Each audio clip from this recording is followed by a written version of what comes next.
Alberta Premier Danielle Smith is somewhat distancing herself from the leader of a socially conservative organization that helped put her in power.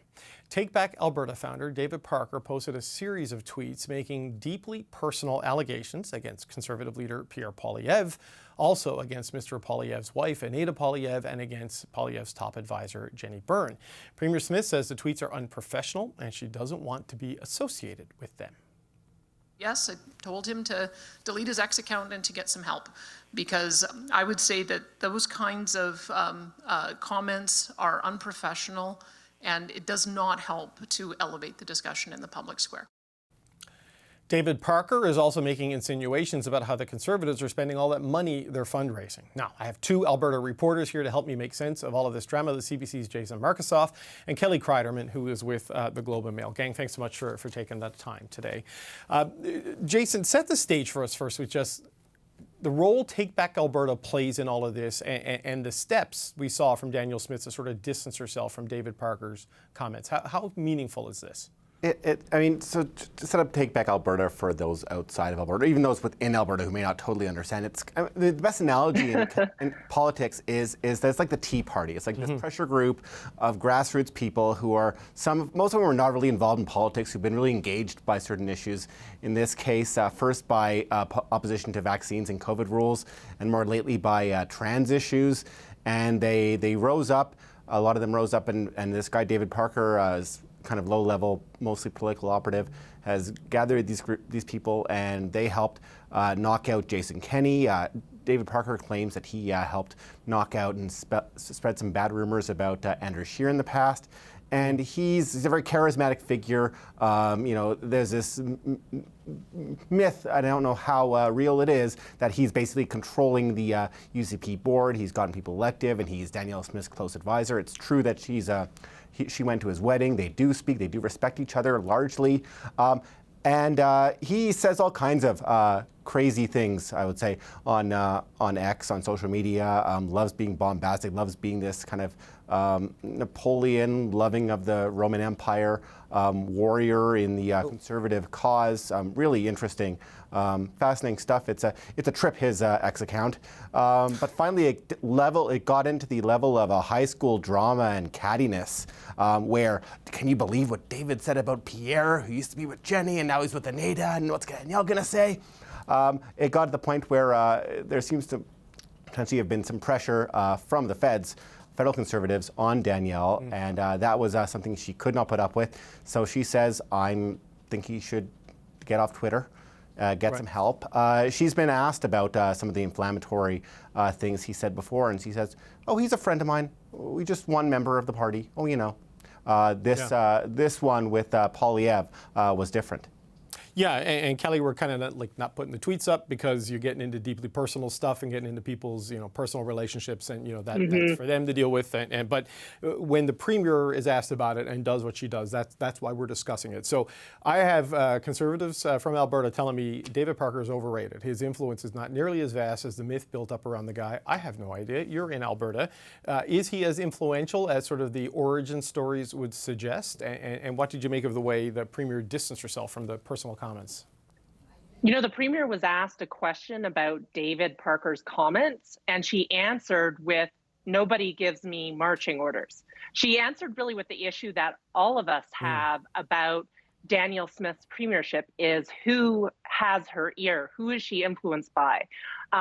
Is David Parker this mastermind that he makes himself out to be constantly? And he loves self-promotion, so it is hard to tell where reality lies sometimes. I do think back to the AGM that the United Conservative Party had last fall, one of the biggest political conventions in Alberta's history, maybe the biggest ever, almost 4,000 people there.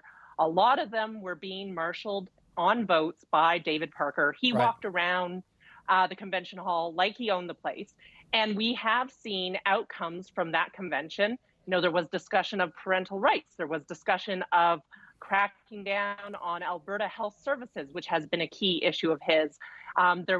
There is a focus on an Alberta pension plan, which he also really likes. So I think while the individual, is a friend of the Premier, as my colleague Carrie Tate has reported in the Globe and Mail, the Premier attended his wedding last year. They are friends. They do talk. That was also clear from the Premier's comments yesterday that, she said, I told him, like you're telling your friend, hey, lay off a bit. That was clear that conversation was had as well. He definitely is a friend. The movement that he leads, he has said premiers serve at the will of his movement. And I think, there are breaks in that movement, but it does represent part of rural Alberta that feels like it's been ignored by a lot of mainstream politics, that is still concerned about the fallout from the pandemic, and also really is active in Conservative parties in Alberta forever. And kind of if you are a Conservative leader in Alberta, you need rural Alberta on your side. You need to win Calgary and maybe Edmonton election. You need rural Alberta on your side. And I think I would caution a bit on comparing Western Canadian populist movements to U.S. movements, because they are different ball of wax. They've also led to a healthcare system that we have now. Yeah, absolutely, right. Especially in the voting rights. I just point out. Right. Yeah. Right. But what to Jason's point, and back to you, Jason, on this is the tactics of like getting elected on school councils, getting elected at the riding association. You know what I mean? Sort of taking over the entry level into politics positions is where they seem to focus some of their efforts. And while Smith distanced herself from his comments, she didn't distance herself from Take Back Alberta. What do you make of that balancing act that she's doing there? It's tricky, right? I mean, I've been to a bunch of these Take Back Alberta meetings. I've talked to a bunch of the people that Dave Parker will say are Take Back Alberta candidates or members of the CP board. They push back at that. They don't think that they're they don't march to the beat of David Parker's drummer. They don't march to the beat of Danielle Smith necessarily either. But if you ask them who their loyalty is to, and a lot of the people who are in the rural right of Alberta, they'll say Danielle Smith. David Parker, somebody they may appreciate his speaking habits, his energy, his ability to focus people's minds on some of the races and political contests that could wield power but don't actually engage a lot of public, like school boards, like library boards, like party councils. But they're not huge fans. Like this is like. The idea that David Parker can, bang a drum and people will move toward or away from Danielle Smith, it may be one of the bigger pervasive myths in Alberta politics. Okay, that's a really good point. Because Kelly, then what is the potential outcome of this targeting of key players at the federal Conservative level by David Parker? Is it just a whole bunch of social media noise, or is this something that could turn into something that really matters? That's a good question. I think, we saw for a lot of Conservatives, a line was crossed on Friday when David Parker did start tweeting about the Conservative leader. And, he has many, many things to say about the party and the party's operations.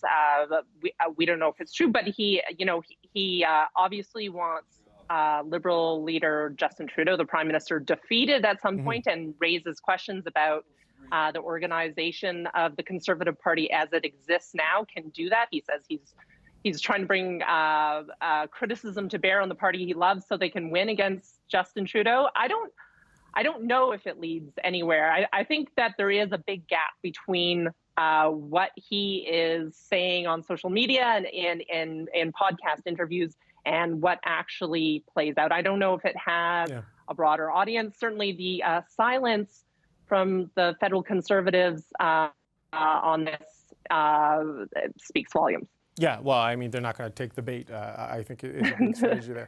And getting right on time, Kelly, on your point about Western populist movements, I actually wrote a paper about Western populist movements in the first half of the 20th century when I did my undergrad, because I'm all kinds of cool.